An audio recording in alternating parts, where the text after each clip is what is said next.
परिचय स्टार्ट करंतु। मो ना हूँ प्रताप कुमार प्रधान मो राजीव गांधी संगठन गोटे जिला संयोजक अच्छी आज आम आम गोटे बहुत दुखर दिन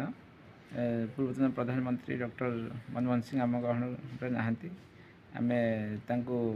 श्रद्धासुमन अर्पण करने आज कार्यक्रम आयोजन करूँ ए बहुत वरिष्ठ और विशिष्ट व्यक्ति मैंने आसिक श्रद्धांजलि अर्पण कले। आज रही कार्यक्रम में बहुत छात्र युव आ विशिष्ट समाजसेवी मैंने वरिष्ठ सांबादिक मैंने विशिष्ट राजनीति व्यक्ति मैंने भी आसिक कार्यक्रम में श्रद्धांजलि अर्पण करते। आज श्रद्धासुमन कार्यक्रम में वरिष्ठ कांग्रेस नेता जयदेव जेना आ छात्र कांग्रेस सभापति श्री उदित प्रधान तासह आम युव कांग्रेस सभापति थे अन्य दलर कर्मकर्ता थे वरिष्ठ सांबादिक श्री रवि दास तासह अन्य बहुत सांबादिक मैंने आसिक श्रद्धासुमन अर्पण कर कौन कहले आज पूर्वतन प्रधानमंत्री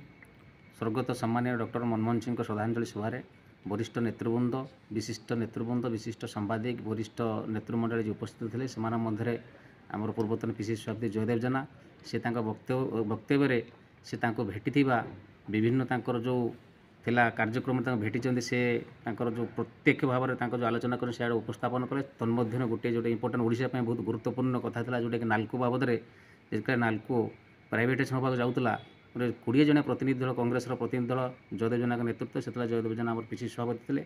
जाई स्वर्गीय मनमोहन सिंह भेटी प्राइवेटाइजेशन न करने से जो प्रस्ताव देते विचार विमर्श कर माननीय प्रधानमंत्री से